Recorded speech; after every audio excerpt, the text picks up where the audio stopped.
Innovation, leadership, problem solving.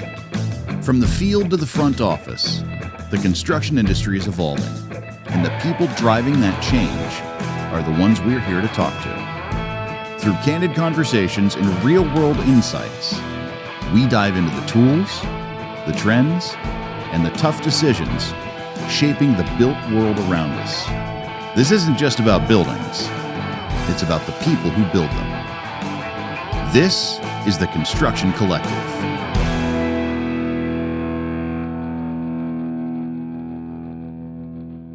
All right. Welcome to the Construction Collective, where we bring together voices from across the industry to talk about what's really shaping construction today. I'm your host, Sean Suttle from Hanlon Rinaldi Construction. And today we're diving into a topic that's both meaningful and timely: leadership and resilience in a changing industry. And I'm joined by three incredible guests who are not only building successful companies, but also redefining what leadership looks like in commercial construction. So Jessica Anderson, president of Anderson Concrete, Alice Martin, vice president of business development at Martin Painting, and Rachel Shank, director of marketing at Hanlon Rinaldi Construction. So thank you everyone for being here. And before we kick it off and get into the nitty gritty, with Halloween being tomorrow, I'm going to ask everyone what your most favorite and your least favorite Halloween candy is. So Rachel, I'll let you kick it off. All right. I gotta say candy corn. I know it's not a crowd favorite. That's your most Okay. favorite Halloween, because it's like special to Halloween. You don't really get it year round. And I like the little pumpkins. Okay. Little pumpkin shaped ones. Maybe there's a reason you only get it at Halloween. Because it's so special. Yeah. Jessica, how about you? What's your most favorite? Favorite? I'm a York peppermint. Wow. Oh, okay. Yeah, Those you it's can get year chocolate. round. And your least favorite? I absolutely hate licorice, black licorice. Wow. Okay. Yeah, That's interesting. I grew up in an Italian family, so there was a lot of anise around with pizza. So I sort of like that black licorice flavor. Alice? My favorite, anything chocolate, to be completely guilty, but Take 5. I think it's a good balance. Oh, it's my favorite. That's such I think Yeah. that's an underrated candy bar. The Take 5 I've never had is. one. They oh used my to gosh. have them in my high school, and I would get one like every other day. And ever since then, I've just been hooked. They're so good. It's like They're so good. chocolate, pretzel, some crispy wafer. Yeah, some kind maybe of a combo. peanut. I don't know what's in I it, hope but some of it my is- nephews collect some of that. Oh my God. Trick or treat. No. Yeah, I saw you that should- Reese's is also doing a Take 5 version now. with pretzels. Mhm. Oh my gosh! And then they also Yeah. have, since we're on a pretzel kick now, is the M&Ms have the pretzel shell ones. Have you ever Yeah. had those? No. Really good. On the inside or the outside? At the outside. Okay. I've only had the Really inside. good. My favorite is Snickers, and my least favorite is candy corn. I don't like it. Battle So Yeah, there you Oh my God. So Joe's to get it, doing in what's the for what? What's- production booth, because you said candy corn. Yeah. Yeah, I would agree with that. I'm not a fan. So, Alice, give everyone just I did a quick introduction, but just give us a little bit about your day-to-day role, and what your company focuses on and what you guys do. Yeah. So our company, Martin Painting and Coating, we've been around for 73 years now. We do all painting and coating, anything kind of except for residential. So we kind of say anything but your house or your car, we will figure out a way to get it painted.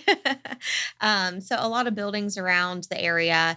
Our focus is Central Ohio, Columbus, but we do go outside of that range. But a lot of new builds, for general contractors, Yep. we will bid on those projects and do the painting and coating, but also like direct for owner. So if it's somebody who owns the dentist office, we'll also, do those repaints. Then on the industrial side, we have sandblasting and painting and coating more on the high performance side. So we have an in-shop services Yep. department where we do a lot of that. And then you have multiple buildings where you do On site, yeah. all that sandblasting, Correct. recoating, and things like Yep. that. Is there a lot of in terms of that kind of stuff? Is there a Mhm. lot of firms that do that, or is that like really a specialty? Like, a lot of people come to you for that? It's pretty specialty just because it's not very common. Yeah. I would say in the area, we have the space to do it. So that's in our benefit. A lot of like patio furniture and things like that, where people will want that sandblasted and painted. That might be a little bit easier of a reach. But it's harder, I think, for people to find that service just in general. So yeah, I'm making some good notes because I have some questions about how you find that labor to do some of those specialty things. So we'll come back to that.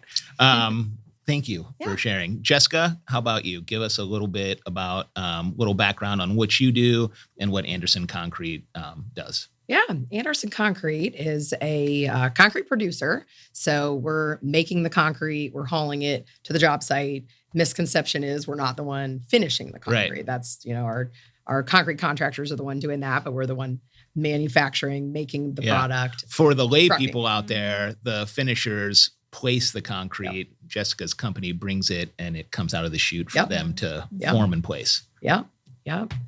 So Anderson Concrete is 104 years old, founded in 1921. I'm a fourth generation owner of the family business, and I've been involved with the company since I was 19 years old. Wow. So throughout college, and that wasn't really my career path, but I started and never left. What was the first thing? Do you remember the first job you had? Oh, I remember first day on the job. Yeah. I showed up to the office and the office staff thought I was an auditor. Nobody told me the dress code. So I was a little overdressed. And so learned that on the first day. But yeah, I started kind of as an intern in the accounting department, and the controller at the time put a big box in front of me and said, start filing. Oh, wow. You should have played that off. You should have said, I am here to audit you. Please give me all of your files. And see how long before somebody called you on it. Yeah. Sorry. You're asking more about the company history, but yeah, we are a concrete producer. Our sister company is Buckeye Ready Mix. Okay. So both companies are concrete producers. We do the same thing, just in slightly different markets. Anderson Concrete focuses on Columbus, Franklin County, loosely like inside 270. And then Buckeye Ready Mix does the same thing in like outlying communities. Okay. So our reach goes up to Upper Sandusky, goes east to Newark, west to West Jeff. And we go south to Lockbourne, Lancaster, but just in the last month or so, we just opened a plant in Jeffersonville. So we're reaching a little further south. So do you think like with opening that plant in Jeffersonville, like some of those tertiary markets, like the future of Columbus and that growth, do you see more growth in those tertiary markets? For sure. The growth of Columbus has obviously just continued to spread. And with the battery plant going in Jeffersonville, kind of connecting Columbus to Cincinnati, there's a ton of development in that market. And so we're shifting a little further. That's south. right off of 71, right? Yeah. So I was in Springboro this morning. And so I was driving back and I passed that factory and there's a plant there and a bunch of trucks. Is that? Yep. So, cause I was like, wow, they're doing a lot of earthwork there. And I'm like, there's no way all those trucks are parked there for this project. And then I saw the stacks in the back and I figured. A lot of data centers, a lot of warehouse. And do you think this is how this conversation is going to go. I'm just going to get sidetracked all over the place. So do you think like those tertiary markets are going to get busier because some of the suburbs are shutting down the data centers? Like I just saw Jerome Township said no more, maybe Hilliard are cutting them out. So do you think that, that's where those data centers are going to be going next in those communities? It's kind of hard to tell which direction it's going now. It seems like every day the news kind of changes, but with the high profile projects, the Intels, the Andrels, the battery plants and things like that, there's just more and more companies coming to Columbus and wanting to make Columbus their home base. And the data centers have just exploded. And Rachel SMPS just hosted a panel where there was I forget Doug McCullough from Beta District. District, and he was talking about the need for these micro warehouses, and I almost call it like middle warehousing, like with missing middle housing in all these communities, right? But he said there's such a need for like 5,000 to 10,000 square foot warehouses because all these companies like Anduril and Intel, they have all these little offshoots where they might have like an R&D product that they want to go and try to develop, but they don't need 100,000 square feet. They need 5,000, 10,000 to see if it works. So, so thank you for the introduction. Rachel, give us an introduction. What do you do? I'm the director of marketing for Hanlon Renault. And what's that like? Well, we're a commercial general contractor and we build for businesses, all types of. What types of markets? Wow. We do a lot of restaurant, retail, office space, industrial. We do it all. We are mutts. Is that what you're trying to get me to say? That's sort of an inside joke. As we talk about marketing, a lot of people say you got to focus on one thing. What are you good at? Are you an office builder? Are you a restaurant builder? Are you a retail builder? And I said, we do them all because I don't know. I lived through the Great Recession, right? When Hanlon did a ton of retail back in that time. And then with the onset of e-commerce and just malls going away, those shops all went away. And so the business really took a drastic dip because the market changed. So I like being involved in churches and schools and industrial just in case. So, thanks, Rachel. Right. More opportunities. And as the sales guy, you want to keep the pipeline full. That's the thing that keeps me up at night, right? Is do we have work coming in? Now, a lot of times our operations department and our estimating department will say, why are we doing this? Why do we do it? And I'm like, well, let's see, let's bid it and see what happens. There's always something new and exciting from the marketing perspective. Right. Something new. Yeah. So it's been a busy couple years, materials, interest rates, schedule, labor, everything seems to move faster and cost more. And so in a really broad sense, Alice, what do you think that means, or what has that meant for Martin Painting? Is it trying to stay ahead of the pricing to make sure you're staying ahead of the material costs? I know everybody is fighting labor costs, right? There's a labor shortage, which means labor is more expensive. Do you have to tell clients, that you normally would work with that, hey, we can't turn this around because we don't have the time, the money, or the material, or the people to do it? So what are some of those challenges? Yeah, I mean, I think all of those are challenges. We try to do a good job up front looking at what is it going to take to get this project done the right way for this specific client. So that means a lot of things, right? But for us, it's number of people on site because you're talking about labor rates. Right. That's one thing that, do we need 3 painters or can we get it done with 2? And what does that look like cost-wise? Like, can we put that in our bid or do we have to have that many people there? The cost of like material going up and, for us, lift work, we work out of boom lift, scissor lift, those types of things. We just try to have constant communication with our clients because we do have a lot of repeat business, fortunately. And we have been very blessed that they're understanding of that because they're also facing it. Right.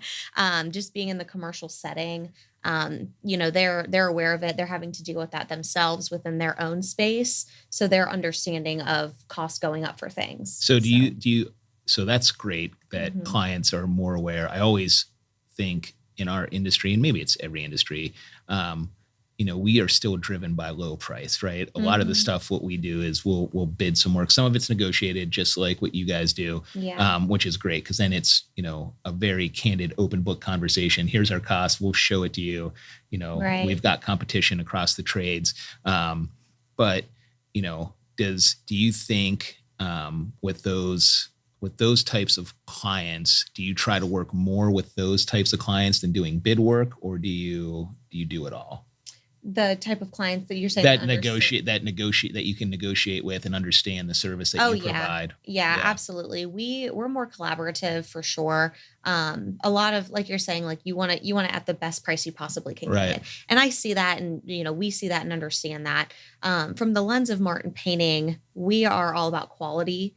And a lot of you see developers coming in and building, but they don't know who the tenant's going to be. They don't know who's going to be renting it out. So it's build it, get it done, let's move on. Yeah. And fortunately for us, that has kind of shifted because we are a finished trade. Yeah. We are doing the final the final application. Yeah. So for us, it's been awesome being able to collaborate with those people that want that finished work to be perfect for the owner, right? So it's kind of shifted a little bit more with not as many developers, I guess, that we're seeing. So more collaborative and more, this is going to come up. How do we face it? Let's get ahead of it. And what does that cost? And what does that realistically look like? And I feel like with, again, with the labor issue and more, you guys are an established company. You offer a service that you stand behind, and hopefully that would provide, a warm fuzzy for the client that you're going to get it done one way or another. You're going to do the right thing. You're not going to bid it at a low price and not be able to finish the job or do it with the quality that, you say you can do it. Yeah. What about you, Jessica? You're sort of, you're a little bit in a different game with providing material, and you probably have a little more competition, but I mean, how much is there a lot of competition for ready mix in Central Ohio? I mean, in Central Ohio, I was doing the quick math. I mean, between 5 and more than 5, less than 10 concrete producers in this market. Okay. But the competition is really tight. Yep. Being a material supplier, we are maybe a little different, but the majority of the work that we do is bid work with regular GCs customers or owners. We don't always deal directly with the GCs. Right. We're dealing with the concrete contractor most of the time. Right. So generally we're one step removed from working directly with the GC most of the time. Right.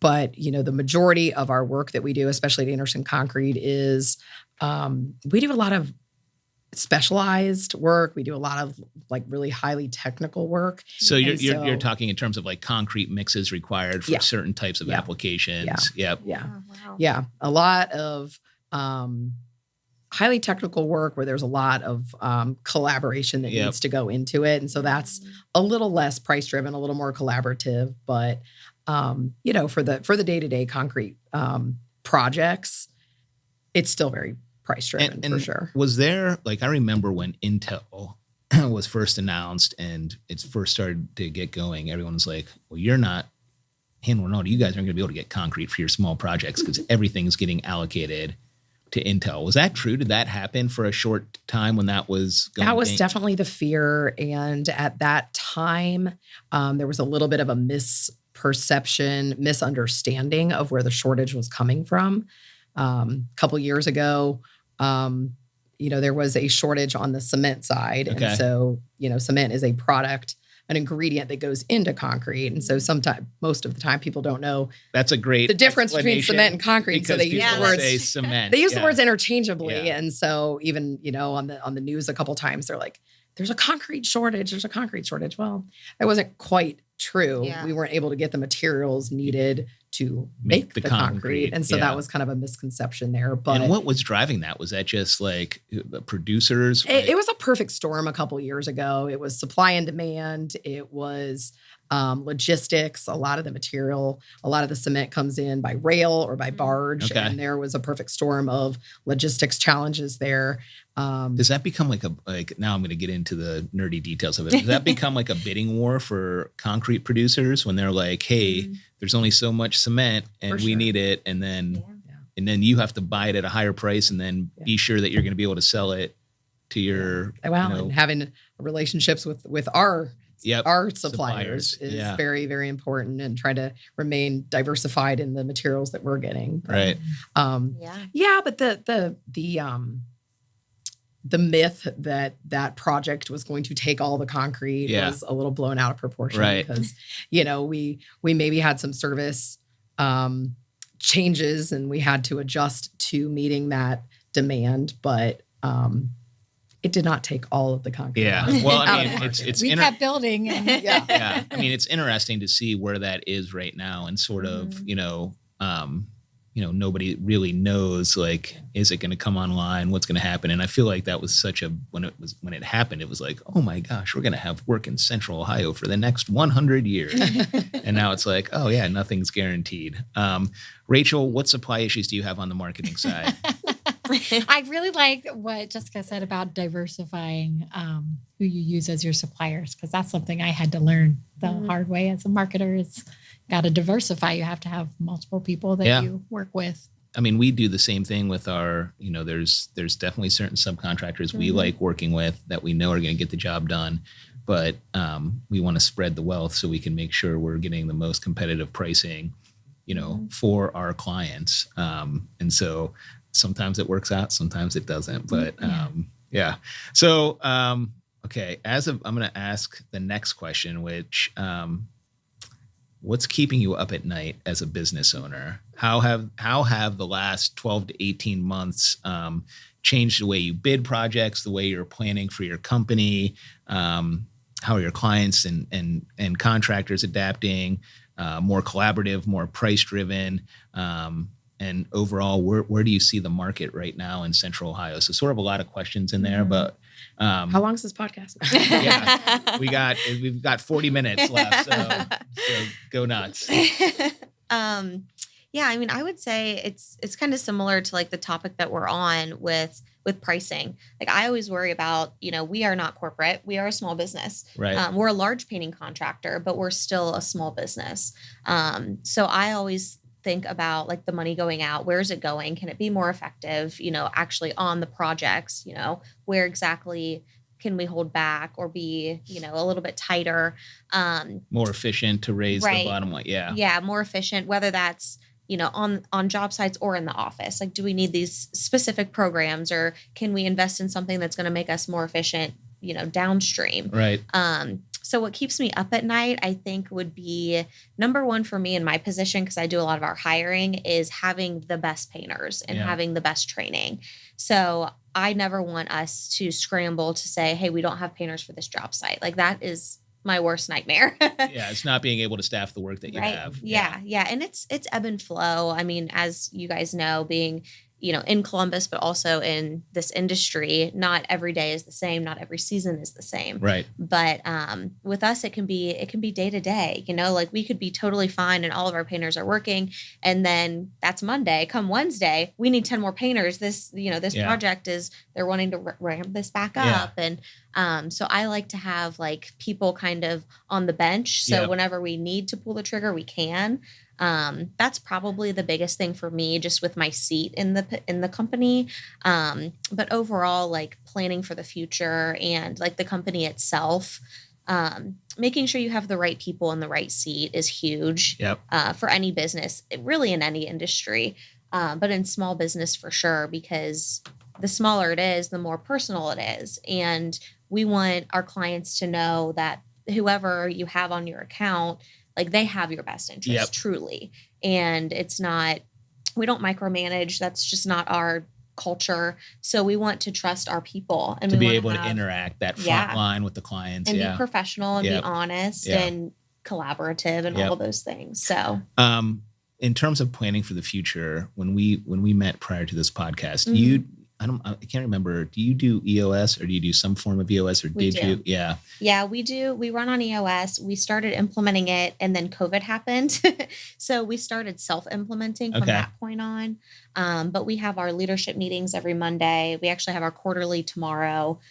So yeah, we don't have our individual like departmental meetings quite yet. But we have a scorecard, and EOS has been fantastic. And I think, and maybe Jessica, you could talk to some of this too, being a fourth generation person in the company and just how companies evolve. I remember, before I had ownership at Hanlon, everything was sort of very secretive in terms of profitability and what we're doing. And that has changed so much. And I think, you're talking about, your painters being the front line with the clients, like the education, like bringing those guys in, letting them know exactly what's going on. Now we're much smaller than Anderson Concrete, but like bringing those guys in and letting them know, hey, here's where we're at halfway through the year or quarter way through the year. Here's where we're driving. Here's the clients we're going after. The year's looking, just as good as last year. Hey, we're down a little bit, but things are great. We still have a ton of work in the pipeline.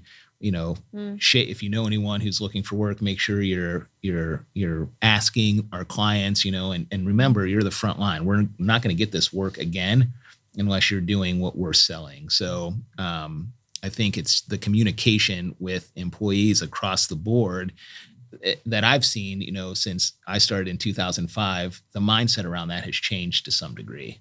Yeah. So, yeah, that's a good point. So what's keeping you up at night? Oh my gosh. I don't sleep a whole lot.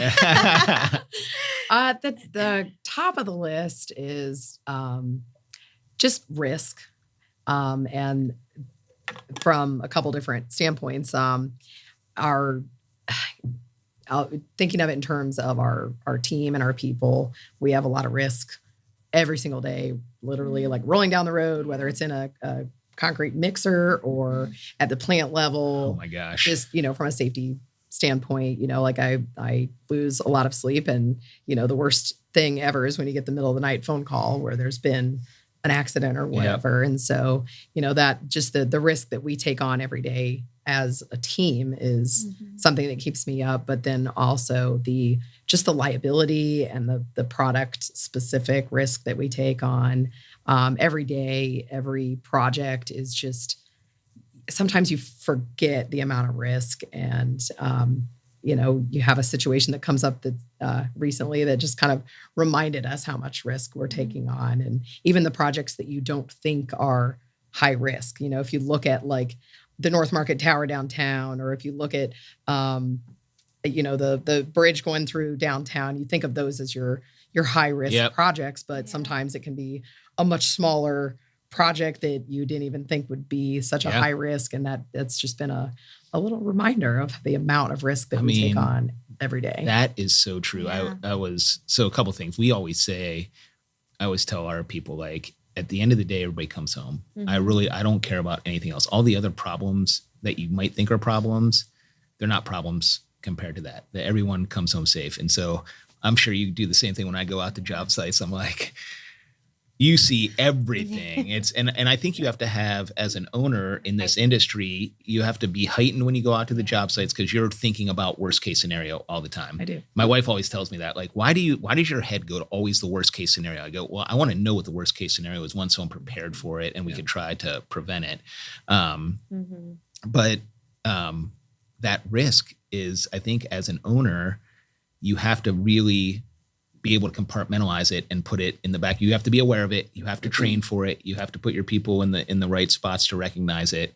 But then you just have to go about your day. Like, it is, otherwise you wouldn't be able to function. You'd be paralyzed by fear. And I was talking, I was talking to that happens. I was talking to someone yesterday who was telling me, this is, again, I'm going to go off a tangent. He was talking about a TikTok shop, and they were selling, like, I don't know what the hell they were selling, like on TikTok Live. And I don't even know what the hell this is.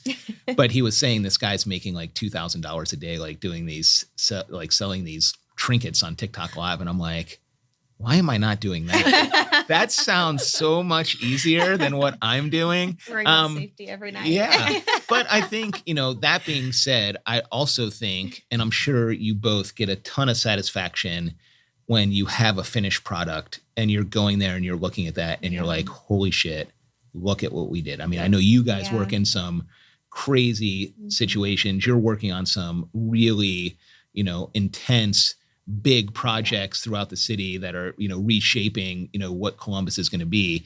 And, that is a really cool thing at the end of it when you makes get through it worth it in the end when you look at it and see and look at the work you've done throughout the city. And it's we're very proud to do that. For sure. Yeah. Are you guys able to find the time to like zoom out and kind of look at it? Because we talk about this all the time. Sometimes it feels like it's just dealing with fires all day long, and it can be hard to take. We were just talking about this. Take some time to zoom out and look at the bigger picture of what you've accomplished. Like, you find that you can find that time to do that. I think, I mean, not every day, probably not even every month, but I feel like I am, because I'm a family member in the business, and I get to see, like, for me, I get to see other people be so proud of what they've accomplished. And I want to make sure that I'm pointing that out for them so that they focus on the bigger picture. And why does Martin Painting exist? It's way more than just paint. So I think that I like to point it out for other people, so it heightens my awareness about it. So, but not every day. It's really hard to focus on that. When I drive around Columbus and I see one of our trucks, I mean, that is my first thought every time is, pride. Yeah. And so that's just always been like a constant reminder when you see the projects or if you see the truck going down the road. It's just really proud of what we do.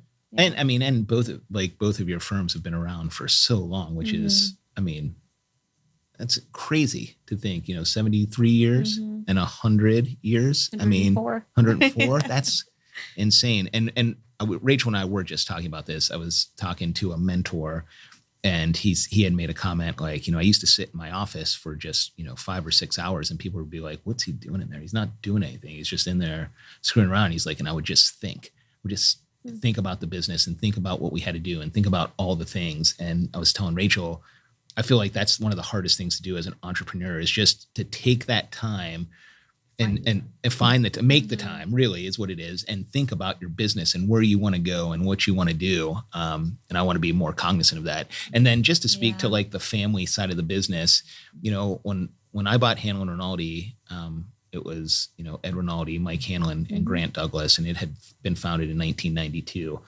And one of my biggest fears was don't screw this up. Like, don't drop the ball. Like and you don't realize how hard this industry is until you actually get into it. And there's a lot of luck that goes into, being successful, right? You've got to do all the right things, but there's a certain amount of luck. So do you feel a lot of pressure just with, the family carrying on the business and being the one to like, hey, I want to make sure we hand this over to the next person? Yeah. And wait, we are employee owned. Yeah. So now you're an ESOP. Yeah. Yeah. In 21, we became an ESOP. So that changed the structure of our business. But I used to feel a lot of that. I really did. Up until more recently, we just have such a strong leadership team. And we all bring so much to the table. That's awesome. Where you're not afraid to freely think and have these ideas and workshop it, but you don't feel so alone. Right. So I am coming from a place of gratitude for sure when it comes to that. But I think just being a family member, you have this pressure on you, whether it's from the outside world or internally from yourself. It's not going to ever go away just because you are a family member. So you just try to do the next right thing. Yeah. Yeah. It is a tremendous weight to carry for sure. I won't even try to downplay that. But exactly what Alice said. We have a fantastic leadership team at both companies, at Anderson and Buckeye. And as a family, we would not be able to do it without the leadership team. You asked a little while ago about what keeps us up at night and the succession planning of trying to make sure we have that leadership team continue to be strong is one of the things that I spend a lot of time thinking about and losing sleep over is, how do we replace these people that have spent their entire career here? We have a lot of really tenured people. They bring a lot of experience, which is fantastic. But then when you have to replace them, it's really, really hard. And so that's Jessica, you just have to plan your exit with their exit. Right.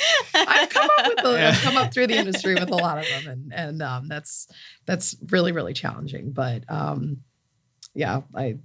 think that's another thing, like the succession planning that people don't think about because you're thinking about the now and getting through the next month, 6 months, year to really step back and focus and say, what's this going to look like in 10 years is another really tough thing to do. And I think that, going back to having strong leadership teams and great mentors, I think sometimes we get stuck in this black hole of like the day-to-day and the issues and the problems. But when you talk to other people in the industry and mentor, I mean, that's why I like this podcast, right? Because then you sort of walk away feeling a little more energized, like, all right, I'm not the only one who feels these issues. And, you talked a little bit about gratitude. I'm a big gratitude person to say I'm thankful for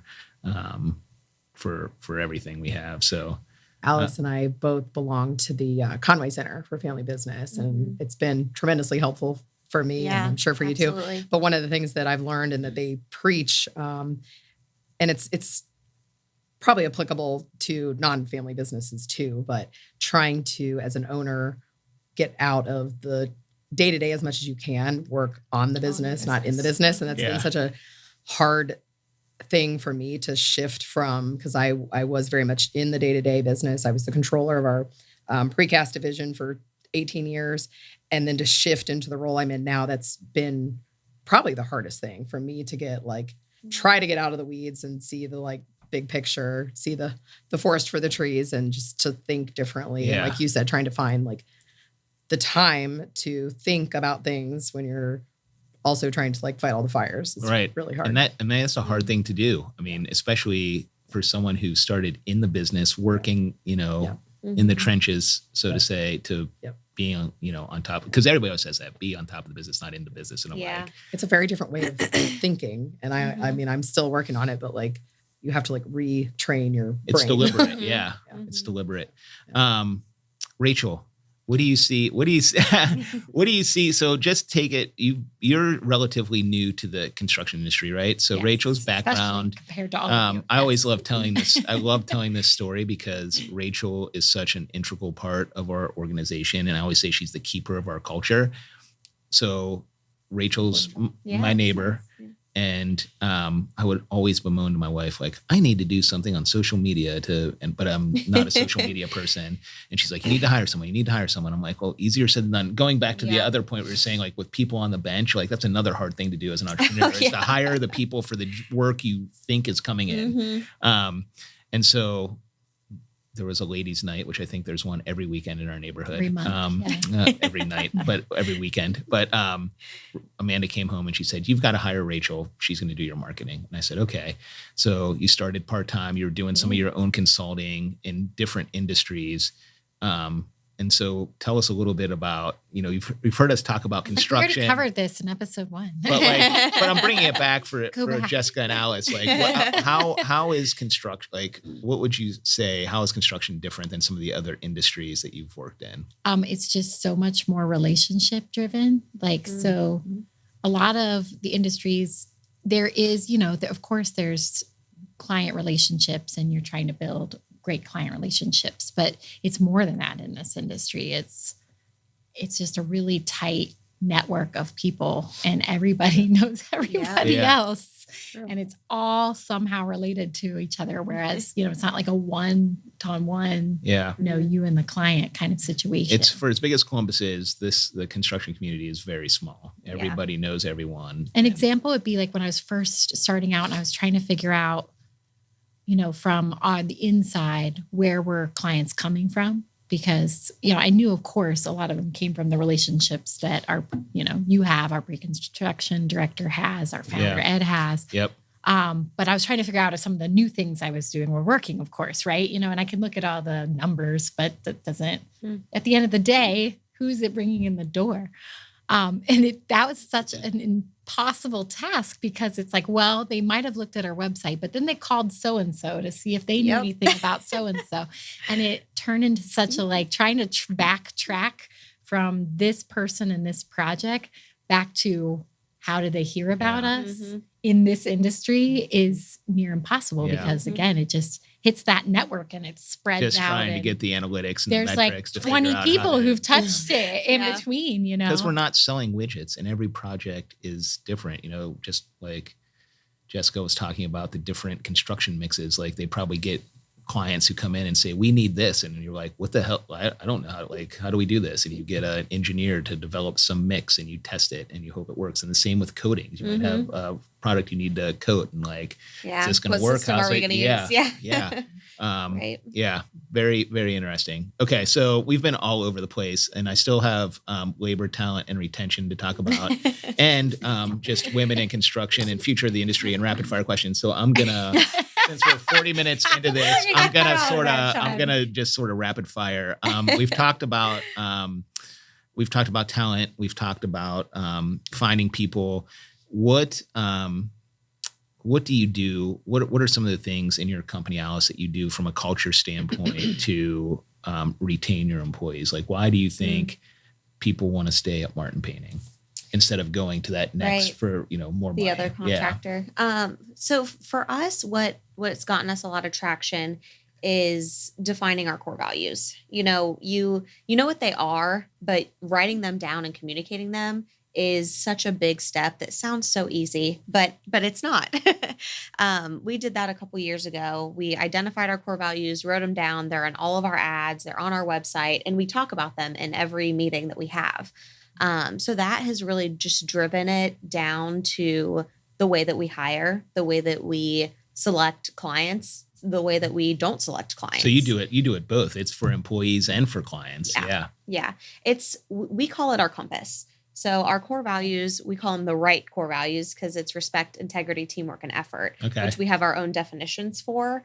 And we always say like, it's the right fit, not only the right fit for Martin Painting, but the right fit as the acronym for our core values or the right client. Which is a great reminder. Yeah. So it's just really it's become our compass for everything that we do, how we interact with each other and just the expectations. Do you see the people like your employees in the field? Do they ever come back to you and say, we did it this way because it's the right way to do it? Like in so many words. Yeah.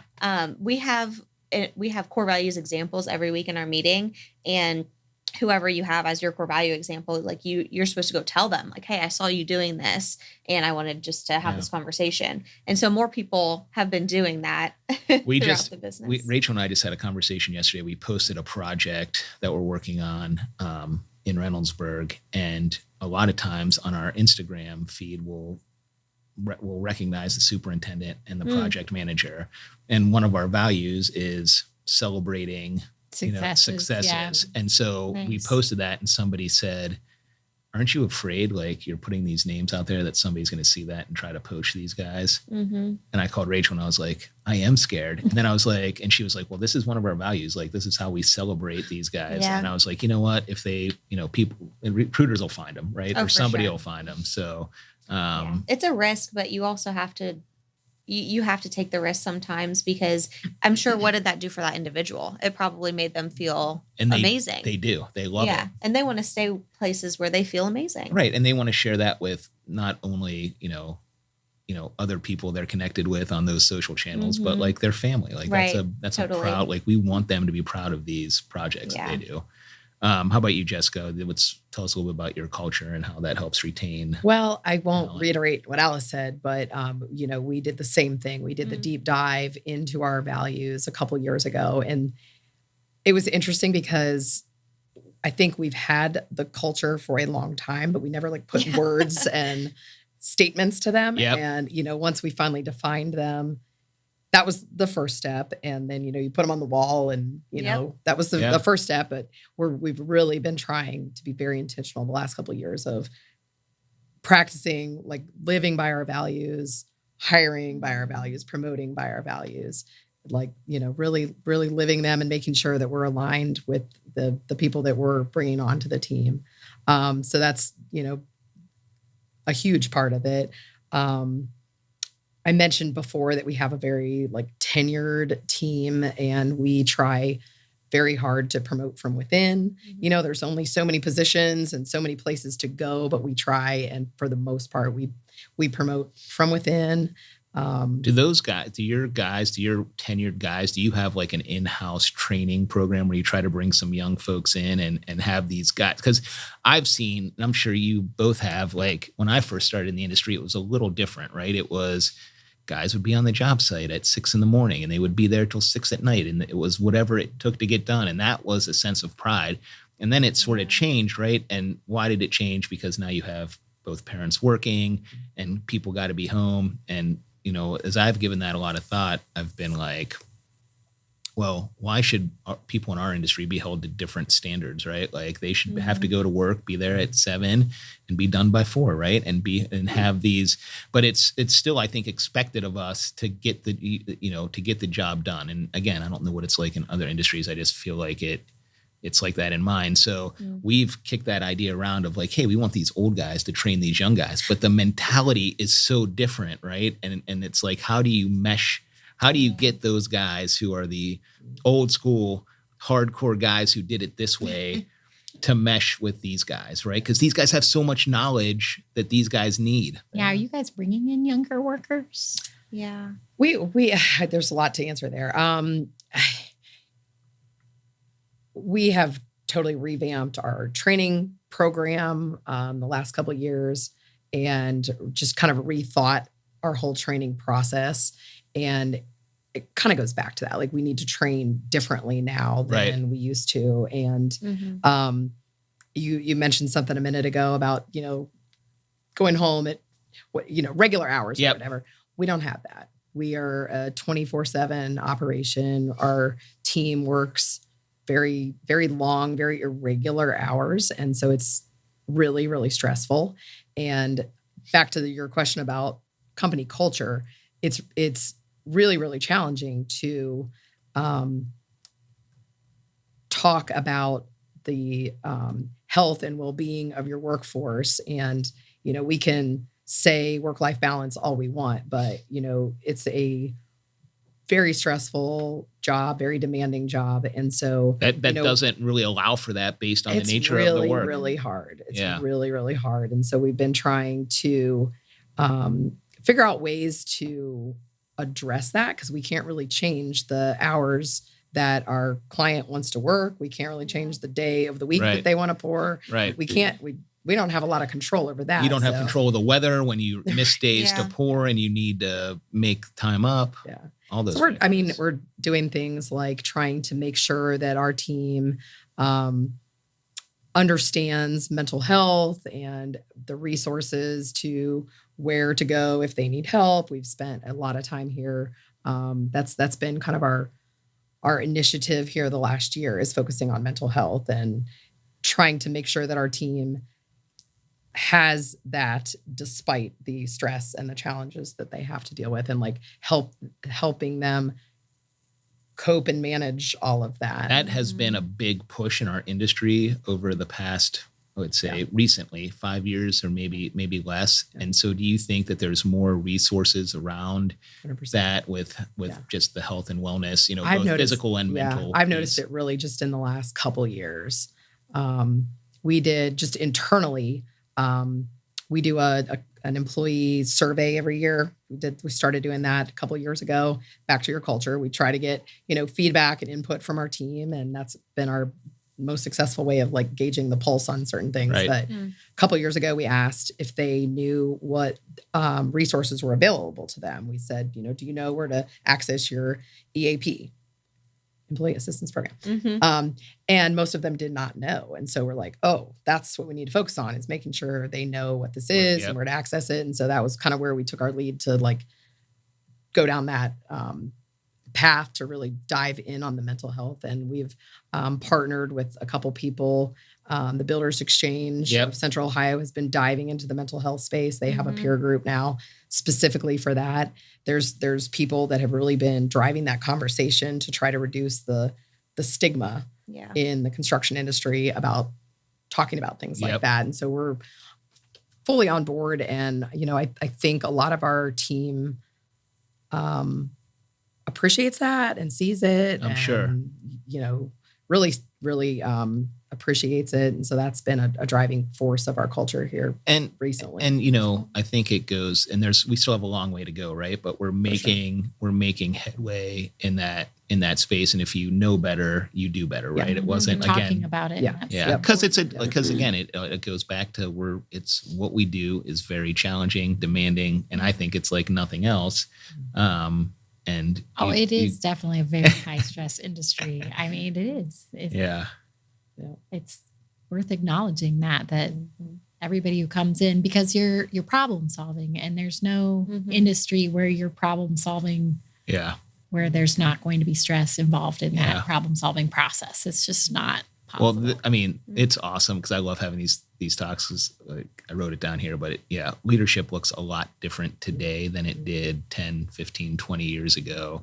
And I think, people in the industry who embrace that are the ones who are going to rise to the top and have those employees.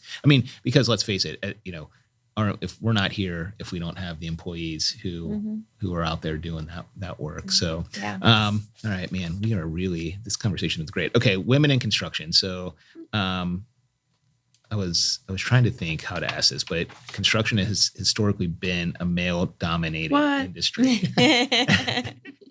but that's changing, right? Like we're slowly but surely. At one point we had half of our office at one point were women, and we lost two of them to poachers that we trained up, and both of the women that we lost were A players, and they're doing awesome right now. Wow. And as much as you hate to see someone that you've trained up go, our thing has always been like, leave on good terms. Yeah. You're always welcome back. And if you think it's a better fit for you and your family, go get it. Right. Mm-hmm. But when you started at your company, did you feel that you had to prove yourself differently? You want me to go first? Yeah, So that question for me, I think, is like internal versus external. So I started kind of similar to Jessica. I worked under our controller, and he hired me just because he needed someone like part-time that he knows he can trust with the numbers and things like that. So he hired me, and my dad, our current president, did not know or support it at all because I was not thriving in the math department in college at the time. You have to ask him about that story. Okay. But so I think internally I had to prove myself just because it wasn't a fully supported decision, and because I'm a family member and I got hired because I'm a family member. Yep. And I didn't want that stigma. So I think for a while that was my goal, was to prove myself internally. But everyone was awesome and receptive. And we had another woman in the office at the time, and maybe even a painter in the field that was a woman, a lot less, than you would hope as a woman. But that was not an issue for me in our office, being a woman, but being a family member to prove myself. But externally, getting out and like starting to be more involved in the Conway and like the Builders Exchange and those groups, it was like, wow, we are definitely outnumbered. So you want to represent yourself and your business well, but also all women in construction. Right. So, I think externally, I felt like I had to prove myself a little bit more as a woman in construction. But internally, I wanted to prove like, yes, I am a Martin, but I also want to be here and earn it just like the next Everyone person. Else. Yeah. So probably the same thing for you, right? I didn't even think about coming from family owned business. Yeah, I feel like the stereotype is slowly changing a little bit. I mean, I've always been very outnumbered in every meeting I've ever been to. That's internally and externally. You just kind of get used to that. Yeah. Just doesn't bother me anymore. But there was always that stereotype, like that. I absolutely hate. Everybody in my office knows that I hate the word secretary, because that's always been like the stereotype. Mm-hmm. Like, I'm a note taker, and so they're like, oh, she's just here to take notes, and yeah, so we're getting away from that a little bit, but it's taken some time. I mean, some of that coming up through the accounting department, in hindsight, if I had to do over again, I would have spent time in every department and, spent time out in the field and had that field experience when I was much younger. Mm-hmm. If I were to do it over again, that would be the one thing I would go back and change. But. Do you think, this is for both of you, do you have more laborers in the field who are women now than 10 years ago? At Anderson Concrete, most of our employees are mixer drivers, truck drivers, and we have had very, very few female drivers over the years. I will say we've got a couple now, and that's more than we had before. And we're trying to make sure that they're not meeting resistance there that's inappropriate, and that's internally and externally. Like we're trying to make sure that their road is the same as everybody else's, and they're not being treated differently. So I mean, like a little bit more, but it's still very outnumbered. Same with us. We have a handful of painters that are women in the field, and it's probably been a consistent number for the last 5 years, about the same. Yeah. But in the office and more like supervisor roles, we have had an increase, and that's been wonderful to see. Same with us. We've had 2 project managers who were amazing. Cheryl, who's our estimator, who is one of the best. I mean, she's been around for a while, but she's one of the best estimators there is out there. But I mean, there still is that stigma out there. Like when we had, project managers, you'll have owners or owners reps who will,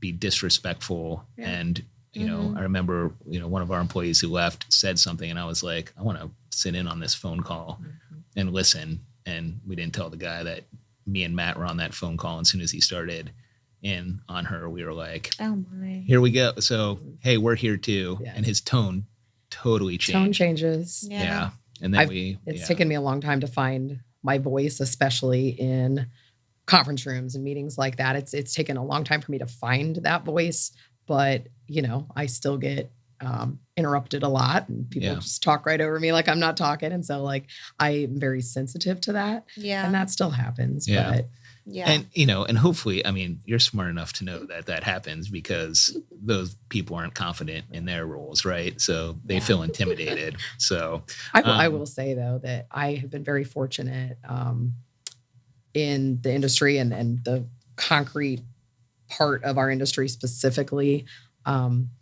I have been, since I was in my 20s, like always embraced, always supported, always encouraged. I've been very fortunate that I haven't had a bad experience as a woman in construction.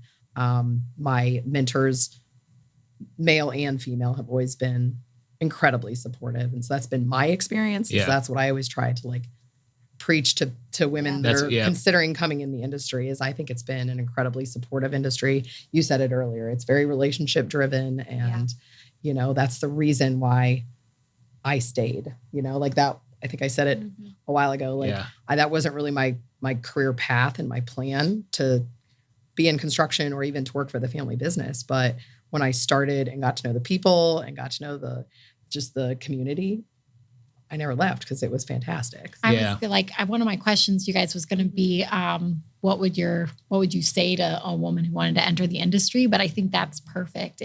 There are very supportive mentors here, and there's a lot of education and people willing to bring you into the industry. Yeah, it's a tight knit community, and everyone. I think that is the other thing about we do compete against. There's we're not competing against you directly, but we have people that we compete against, but everyone wants to see everyone else succeed. And I think that's because, you touched on it earlier, is the nature of the business. Like it's hard, right? And we want to see other people, we want to lift other people up and see them succeed as well. All right. So, oh my gosh, where am I going to go from here? So we're just about an hour into this thing. So, we're going to go to future of the industry real quick, and then some rapid fire questions.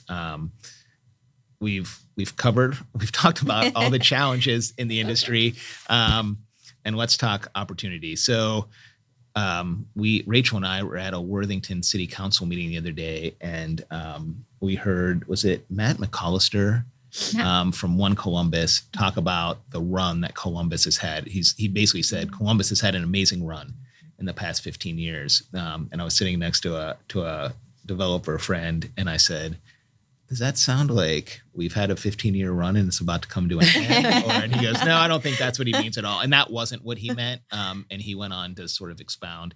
But where do you see, do you think Columbus is still primed for a lot of growth? And what markets or industries do you see, or what market segments do you see the biggest opportunity for growth in?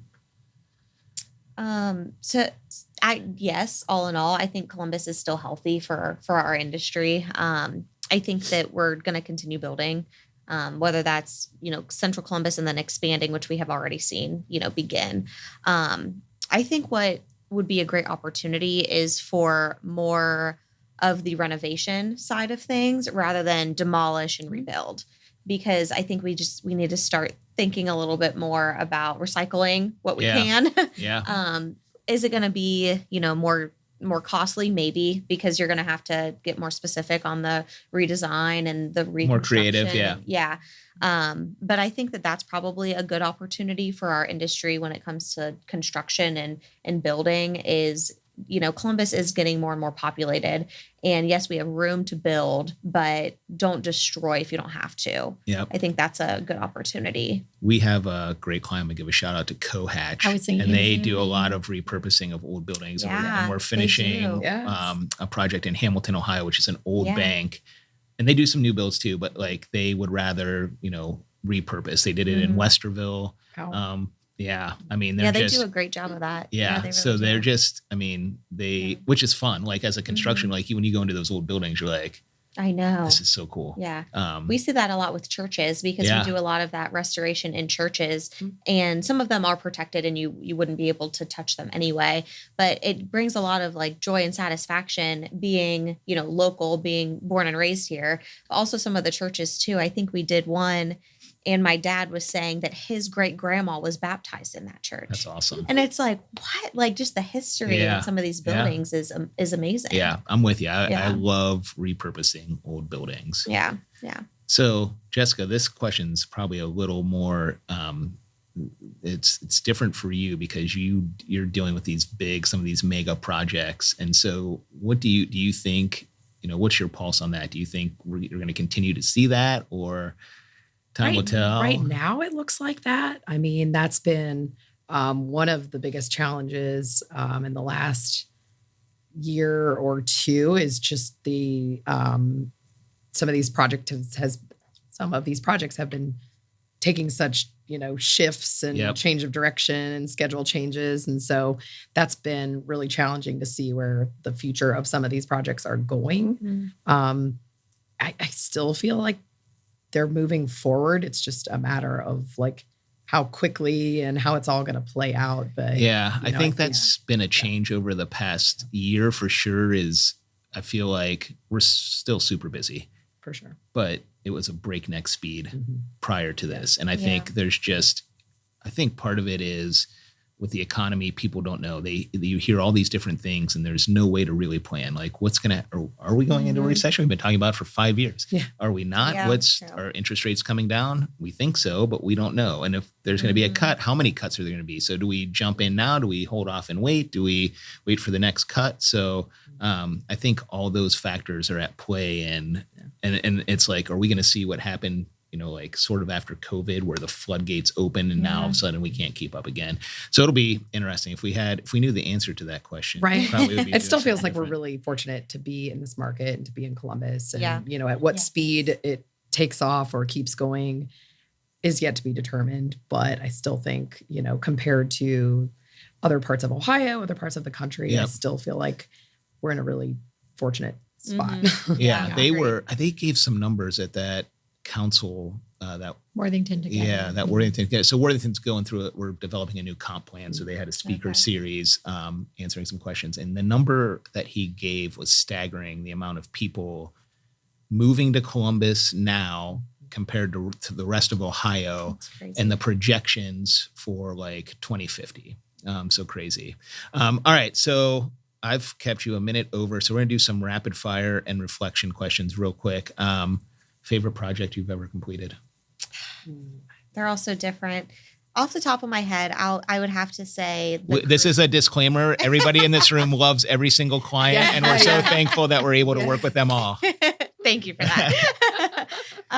The one that pops into my head just because I see it every single day is the crew stack. Because that's awesome. Every day I see it, and most of you probably do, but it's huge. The story behind it is so cool. So that's probably my favorite just because I see it all the time. How did you guys get up there to paint that? Was it lifts? Was it rappelling? What did you do? We brought a lift in from Texas. Okay. And it was huge.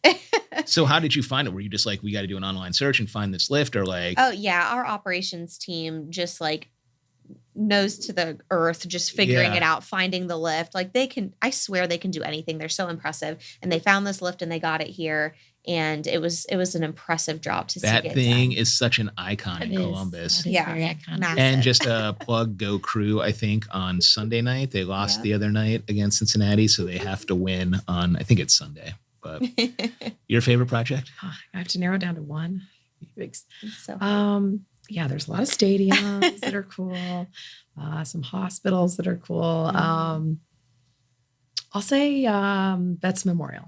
Oh, nice. I was just there for the Columbus Metropolitan Club. You were just talking how awesome that building was. Yeah, and there's like a full metal jacket special exhibit going on right now. That place is It's a very cool building. It was a very cool concrete project. I mean, it won literal like concrete specific awards just because it was so unique and so cool and just everything it represents also. But like, it's just a really iconic building. It is super even iconic, the view from just the front is amazing. Yeah, it's a great building. Rachel, what's your favorite project? I have not thought about this at all. I want to eat up our time. Probably, I love them. I'm like so into all of them. So it's really hard to say. I really like Cohatch Hamilton and Cohatch Powell that are going in right now. Both of those are just because the historic building in Hamilton is so beautiful. I don't know what you guys are talking about. I love all of our projects. I couldn't pick one. And Powell is just such a cool, all the finishes, those big wood beams, like that's so Cohatch Powell is one of their new builds. They have it's a mass timber frame building, and it's I think it's only the second one in Ohio. But yeah, it's a really cool building. And if you ever want to come see it, I'd love to take you through it. All right. So last question, I guess, and we'll end it with this. What's one lesson you'd tell your younger self starting out in construction? And I guess this question is, we've talked about all the risk and the things that keep us up at night. Cause I think about that all the time, but I also think about, what else would I rather be doing? And aside from professional golfer, which that's not going to happen, I don't think there's anything else I'd rather be doing. Like, I love the people. I love the projects. At the end of the day, I love the challenges. So yeah. Yeah. That's an amazing point. And I definitely agree with that. For me, if I were to speak to my younger self, I think one thing I would say is you're exactly where you are supposed to be, and you're going to be really happy. That's a great answer. That's a great answer. Advice, I would say, ask questions, continue to ask questions and continue to get into groups. I do wish that I got into groups earlier, and I wish I would have spent my summers painting, because I did come up through accounting as well. And although that's not my passion, I did learn a lot, but we are painters, and I wish that I came through a little bit more the operations side. Yeah. But get into groups and get more mentors early on, men and women. Yeah, for sure. Yeah. Great advice. My sarcastic answer was going to be learn how to play golf. Wish somebody would have told me that a long time ago. But yeah, that's a good one. Yeah. That's a great one. So many people golf. But the real answer, I guess.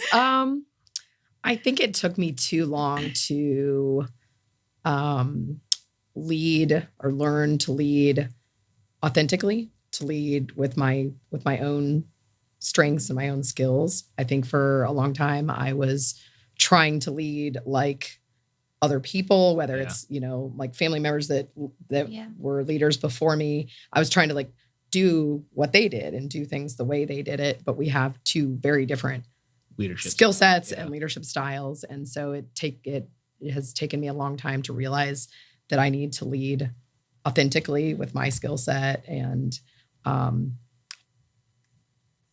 I'll try to keep it short, but my skill set, when I did Strengths Finder, my leadership team has done Strengths Finder, and some of my top 5 skills seemed like too soft of skills to be a leader in the construction industry, like empathy, harmony, things like that. And I was like, oh, I don't think that's going to be successful in construction. And it took me a long time to realize that those skills are very important in construction, and to like lean into them rather than try to like shy away from it and cover it up. And so it took me too long to figure that out. And I think, you hit the nail on the head, construction pun there, but if you're not authentic, people can see right through that. Yeah.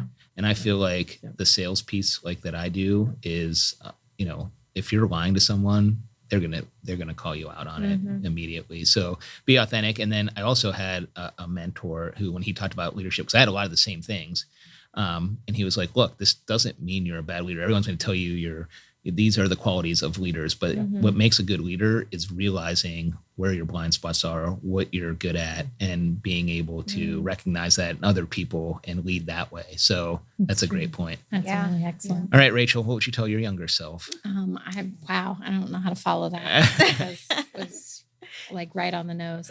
My younger self wouldn't have listened to anything that I had to say.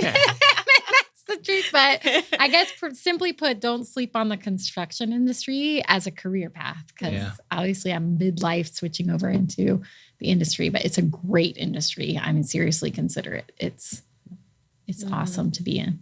All right. Well, that was awesome. So was it as bad as you thought it was going to be? It was super fun. Yeah, it's super so fun. I fun, told yeah. you. It was Alice, really thank fun. you so Thank much. you. Jessica, thank you so much. Rachel, thank you so much. And that's the Construction Collective signing off for episode 3.